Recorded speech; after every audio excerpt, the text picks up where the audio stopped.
Hello friends, कैसे हैं आप लोग। उम्मीद करता हूँ बहुत ही बढ़िया होंगे।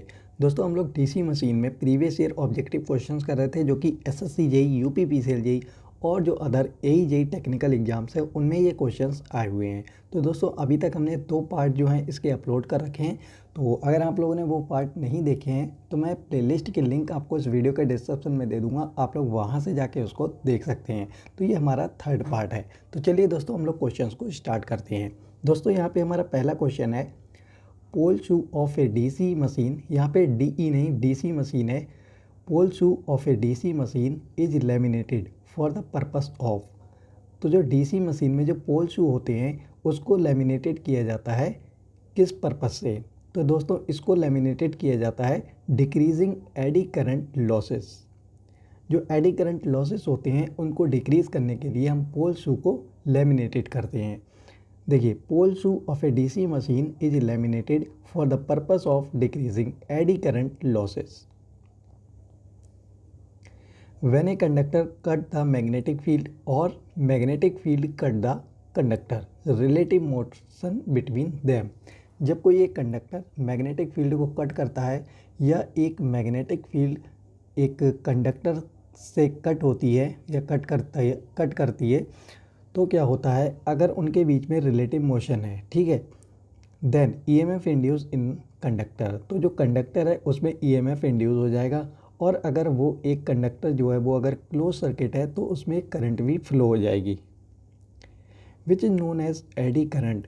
And this current create by resistance known as eddy current losses. और जो इसकी वजह से लॉसेस होते हैं उनको हम बोलते हैं AD current losses. This is reduced by laminated core. तो लैमिनेटेड कोर को अगर हम लोग यूज़ करते हैं तो इससे हमारे जो एडी करंट लॉसेस हैं वो हमारे यहाँ पर डिक्रीज़ हो जाते हैं। तो यहाँ पे ऑप्शन बी हमारा करेक्ट हो जाएगा। नेक्स्ट क्वेश्चन है, which law describes the dynamically induced EMF in a generator. Which law describe the dynamically induced EMF in a generator. तो जनरेटर में जो डायनेमिकली इंड्यूस्ड ईएमएफ होता है वो किस लॉ के अकॉर्डिंग होता है। तो दोस्तों, ये जो होता है वो हमारा होता है फैराडेज लॉ। फैराडे लॉ क्या है दोस्तों, when the conductor is moved in a stationary magnetic field. एक स्टेशनरी मैग्नेटिक फील्ड है और अगर उसमें हमारा एक कंडक्टर जो है वो मूव करता है, so that the magnetic flux link with. तो जो मैग्नेटिक फील्ड है वो इस कंडक्टर के साथ लिंक होगी। It change in magnitude as the conductor is subjected to a changing magnitude. इससे क्या होगा, जो हमारा फ्लक्स है वो यहाँ पर चेंज होगा, उसका मैग्नीट्यूड चेंज होगा। Therefore an EMF will be induced in it. तो जो कंडक्टर है उसमें ईएमएफ इंड्यूस हो जाएगा। The EMF induce in this way, EMF इस तरह से उसमें इंड्यूस होगा, डायनेमिकली इंड्यूस होगा, known as dynamically induced EMF as in DC और एसी जनरेटर। एसी और डीसी जनरेटर में तो जो ईएमएफ इंड्यूस होगा वो हमारा डायनेमिकली इंड्यूस्ड ईएमएफ होगा। तो यहाँ पे हमारा ऑप्शन डी जो है वो करेक्ट हो जाएगा। नेक्स्ट क्वेश्चन है, विच of the following is true with A commutator. निम्नलिखित में से ऐसा कौन सा ऑप्शन जो है वो सही है एक कम्यूटेटर के लिए। It act as an inverter in a motor. तो दोस्तों, होता क्या है कि जो मोटर है, मोटर के लिए ये हमारा मैकेनिकल इन्वर्टर की तरह काम करता है। वहीं it act as rectifier in a generator. तो जनरेटर के लिए यह क्या करता है, एक मैकेनिकल रेक्टिफायर की तरह वर्क करता है। It require frequent maintenance. तो ये दोस्तों रिक्वायर फ्रिक्वेंट मेंटेनेंस की रिक्वायर करता है। तो यहाँ पे हमारे तीनों ऑप्शन बिल्कुल ठीक है, तो ऑल ऑफ द अबव। अब कम्यूटेटर के बारे में हम लोग कुछ देख लेते हैं। Point, made by hard drawn copper. दोस्तों, जो कम्यूटेटर है वो हमारा हार्ड ड्रॉन कॉपर से बनाया जाता है, कनेक्टेड विद आर्मेचर कोर। और जो आर्मेचर कोर होती है उसके साथ इसे कनेक्ट किया जाता है। इन केस ऑफ जनरेटर में मैकेनिकल रेक्टिफायर की तरह वर्क करता है। तो रेक्टिफायर क्या करता है, एसी को डीसी में कन्वर्ट करता है। और ऐसा हमारा होता है जनरेटर में। In case of motor DC को एसी में कन्वर्ट करता है, तो इसके लिए हम बोलते हैं यहाँ पर कि यह जो है वो मैकेनिकल इन्वर्टर की तरह वर्क कर रहा है। Used for the collect current from armature winding, और इसका यूज़ किया जाता है जो हमारी आर्मेचर वाइंडिंग है उससे करंट को कलेक्ट करने के लिए। और दोस्तों जो हमारे ब्रशेस होते हैं वो क्या करता है कि करंट को एक्सटर्नल सर्किट में भेज देता है, ज़्यादा से ज़्यादा करंट को। इट रिक्वायर्स फ्रिक्वेंट मेंटेनेंस, और ये फ्रिक्वेंट मेंटेनेंस की भी रिक्वायरमेंट करता है। The resistance of armature winding depends on, तो जो आर्मेचर वाइंडिंग है डीसी मशीन की वो यहाँ पर जो है डिपेंड करती है। तो दोस्तों वो डिपेंड करती है आपकी conductor length of the conductor, cross sectional area of the conductor, number of conductor, all of the above. तो दोस्तों यहाँ पे सभी पे ये डिपेंड करती है, तो इसलिए हमारा ऑप्शन डी करेक्ट हो जाएगा। Resistance of armature winding, R is equal to formula आपने पढ़ा होगा, resistance R is equal to rho l by a. Rho है यहाँ पर हमारी जो मटेरियल होता है उसकी रेजिस्टिविटी, और एल जो है वो है यहाँ पर लेंथ ऑफ द कंडक्टर, और ए है यहाँ पर area. R is also depend on number of conductor, तो जितने नंबर ऑफ कंडक्टर ज़्यादा होंगे उतना हमारा जो है आर भी ज़्यादा होगा। चलिए नेक्स्ट क्वेश्चन है, टू डीसी मशीन। दोस्तों यहाँ पर भी डीसी मशीन है। Two DC machines A and we have armature circuit resistance of the order of 0.4 ohm and 1.2 ohm respectively. Which machine is bigger than the other for same voltage rating? तो same voltage rating है हमारे लिए, दो machine दे रखी हैं, एक machine ए है और एक मशीन बी है, और इनका जो आर्मेचर रेजिस्टेंस है वो हमें दे रखा है 0.4 ओम और एक का है हमारा 1.2 ओम। सेम वोल्टेज रेटिंग है, तो इस कंडीशन में हमसे कौन सी मशीन जो है वो बड़ी है ये पूछा है। तो दोस्तों यहाँ पे देखिए मशीन ए है, मशीन बी है, इसका रेजिस्टेंस आर्मेचर रेजिस्टेंस हमने माना है आर ए और इसका मान लिया है R B. Same voltage rating है, तो बिगर का मतलब यही है कि किसका एरिया ज़्यादा है। अब रेजिस्टेंस जो होता है वो एरिया के इन्वर्सली प्रोपोर्शनल होता है, तो जो रेजिस्टेंस हमारा ए मशीन का है कम, तो इस वजह से इसका एरिया ज़्यादा होगा। वहीं रेजिस्टेंस बी वाली मशीन का है हमारा ज़्यादा, तो इसकी वजह से इसका जो एरिया होगा वो हमारा कम होगा। तो ए मशीन का एरिया ज़्यादा होगा एज़ कम्पेयर टू बी। तो यहाँ पर हमारी मशीन ए जो है वो बिगर है बी मशीन से, तो A is bigger than B, तो हमारा ऑप्शन ए करेक्ट हो जाएगा। नेक्स्ट क्वेश्चन है, for a P pole machine, P pole की मशीन है, the relation between electrical and mechanical degree is. P pole की मशीन है, उसमें हमसे पूछा गया है कि जो थीटा इलेक्ट्रिकल और थीटा मैकेनिकल में क्या रिलेशन होता है। तो दोस्तों इसमें जो रिलेशन होता है वो होता है theta mechanical is equal to theta electrical into 2y P. P यहाँ पर है पोल, तो यहाँ पे हमारा ऑप्शन डी करेक्ट हो जाएगा। नेक्स्ट क्वेश्चन है, equation represent the electrical energy converted into mechanical energy by DC motor. अब डीसी मोटर के द्वारा हमारी क्या होती है कि इलेक्ट्रिकल एनर्जी को कन्वर्ट किया जाता है मैकेनिकल एनर्जी में। तो ये जो इलेक्ट्रिकल एनर्जी होती है वो क्या होती है, तो दोस्तों इलेक्ट्रिकल एनर्जी जो होती है वो हमारी होती है E V into I A. In DC machine back E M F, E V जो है वो यहाँ पर है बैक ई एम एफ, और आई एस में करंट फ्लो हो रही है आर्मेचर करंट, तो यहाँ पे जो हमारी पावर होगी ई वी इंटू आई ए, यही हमारी इलेक्ट्रिकल एनर्जी है जो कि कन्वर्ट होगी हमारी मैकेनिकल एनर्जी में। The output of A dynamo using A splitting commutator is. पूछा गया है कि जो हमारा डायनोमो होता है उसमें आउटपुट जो होता है, मतलब कम्यूटेटर के हमें जो आउटपुट मिलता है वो कम्यूटेटर के द्वारा हमें क्या मिलता है। अब देखिए जो डायनोमो यहाँ पर क्या है, जनरेटर है, तो जनरेटर में हमारा जो आउटपुट होता है वो हमारा होता है डीसी, लेकिन प्योर डीसी नहीं होता है यहाँ पर, ये होता है फ्लक्चुएटिंग डीसी। तो यहाँ पे हमारा ऑप्शन सी करेक्ट हो जाएगा। If we use commutator the output of DC generator is fluctuating DC. The working of dynamo is based on the principle of. तो डायनेमो जो है उसका कार्य सिद्धांत किस पर आधारित है? तो दोस्तों इसका जो कार्य सिद्धांत है वो इलेक्ट्रोमैग्नेटिक इंडक्शन पर आधारित है. अब देखते हैं कि इलेक्ट्रोमैग्नेटिक इंडक्शन क्या होता है.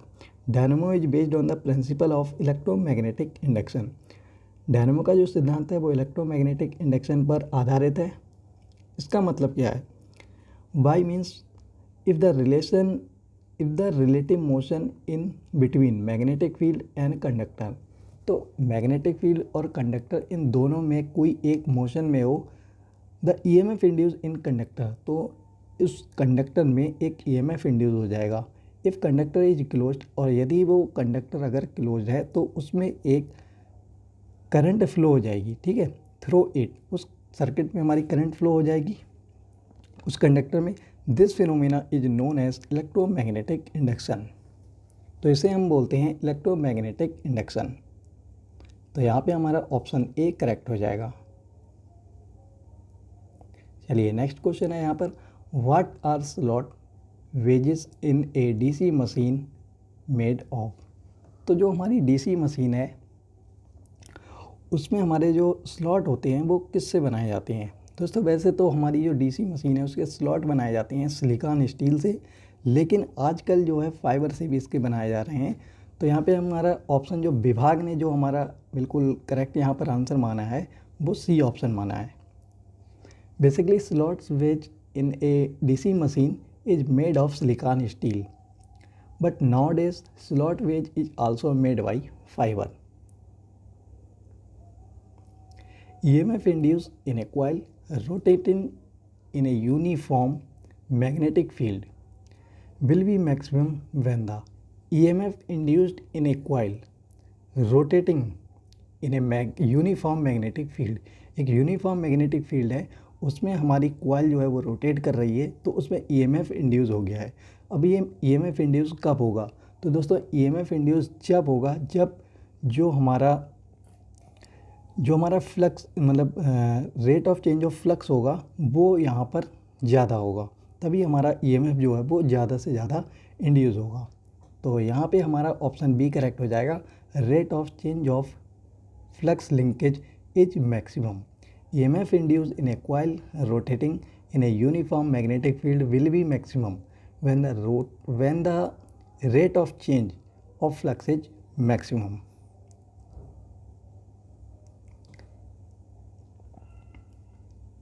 Flux linking with the coil is maximum. Sorry, ये तो आपका डी ऑप्शन है. नेक्स्ट क्वेश्चन है, the interpoles in a DC machines having a tapering shape in order to. तो DC मशीन में जो हमारे इंटरपोल यूज़ किए जाते हैं उसको हम टेपरिंग शेप में क्यों यूज़ करते हैं? इसका क्या कारण है? तो दोस्तों इसका कारण है reduce the saturation in the Interpol. तो जो इंटरपोल है उसकी सैचुरेशन को रिड्यूस करने के लिए हम जो है इंटरपोल का जो शेप रखते हैं वो टेपरिंग शेप में रखते हैं. The Interpol in DC machine have a tapering shape in order to reduce the saturation of the interpole. Main purpose of interpole is to improve commutation. तो जो इंटरपोल है मेन पर्पस इंटरपोल का यही है कि जो हमारा कम्यूटेशन है उसको इम्प्रूव करना. और दोस्तों मैंने आप लोगों को बताया ही था पिछली वीडियो में कि कम्यूटेशन क्या होता है. Connected in series with the armature winding. Connected in series with the armature winding. तो ये जो इंटरपोल होते हैं ये हमारे आर्मेचर वाइंडिंग के सीरीज में कनेक्ट किए जाते हैं. Electromechanical voltage regulators generally find application in. Electromechanical voltage regulators generally find application in. तो जो इलेक्ट्रोमैकेनिकल वोल्टेज रेगुलेटर होते हैं उनका हम किस में जो है इसको यूज़ करते हैं? तो इसको हम लोग जनरेटर में यूज़ करते हैं. क्यों यूज़ करते हैं देखते हैं. Electromechanical voltage regulator is a system. Electromechanical voltage regulator is a system which is used in a DC generator. जिसे हम DC जनरेटर में यूज़ करते हैं फॉर कांस्टेंट वोल्टेज लेवल। जो वोल्टेज है डीसी जनरेटर का, उसका जो वोल्टेज है उसको एक कांस्टेंट लेवल को बनाए रखने के लिए हम लोग यहाँ पर यूज़ करते हैं इलेक्ट्रोमैकेनिकल वोल्टेज रेगुलेटर। तो यहाँ पे हमारा ऑप्शन ए करेक्ट हो जाएगा। Force on a conductor is, एक कंडक्टर है उस पर फोर्स जो है वो आपका होता है unidirectional, bidirectional, either of these, none of these. तो दोस्तों कोई कंडक्टर है, ठीक है, यहाँ पे कोई कंडक्टर है तो उस पर जो फोर्स होता है तो दोस्तों वो होता है unidirectional. In a magnetic field, if a current flowing through a conductor, एक कंडक्टर है उसमें आपकी करंट फ्लो हो रही है, एक मैग्नेटिक फील्ड में रखा हुआ है, then force on a conductor is unidirectional. तो उस पर जो फोर्स लगेगा वो हमारा किसी एक डायरेक्शन में लगेगा, ना कि सभी डायरेक्शन में। इसकी जो फोर्स की डायरेक्शन है उसे हम फ्लेमिंग के लेफ्ट हैंड रूल से फाइंड करते हैं। Fleming left hand rule is used to find the direction of force acting on a current carrying conductor. उस करंट कैरिंग कंडक्टर पर जो करंट प्रवाहित हो रही है हमारे उस कंडक्टर में, उस पर जो फोर्स लग रहा है उसकी डायरेक्शन को पता करने के लिए हम लोग फ्लेमिंग का लेफ्ट हैंड रूल लगाते हैं। Placed in a magnetic field, और मैग्नेटिक फील्ड में से रखा है। In which of the following voltage source the movement of conductor in a magnetic field is use to produce voltage. In which of the following voltage source, इनमें से ऐसा कौन सा ऑप्शन है जो कि एक वोल्टेज सोर्स है जिसमें हम द मूवमेंट ऑफ कंडक्टर, एक कंडक्टर को हम मूव कराते हैं in a magnetic field, magnetic field में, is use to produce voltage, जिससे कि हमारा एक वोल्टेज प्रोड्यूस हो जाता है उस कॉइल में या फिर उस कंडक्टर में। तो दोस्तों ऐसा हम करते हैं in a DC generator, DC generator में ऐसा ही हम करते हैं। In a magnetic field, in a magnetic field a conductor is rotate, in a magnetic field a conductor is rotate, यहाँ पे रोटेट होगा जो कि रोटेटर लिख गया है गलती से। In a magnetic field a conductor is rotate then induced EMF, this is in the DC generator. तो दोस्तों एक मैग्नेटिक फील्ड है उसमें अगर हम एक कंडक्टर को रोटेट कराते हैं तो उसमें हमारा ईएमएफ इंड्यूस हो जाता है। तो इसी को यहाँ पे हमने वोल्टेज बोला है, this is in the DC generator. तो ये हमारा होता है डीसी जनरेटर में।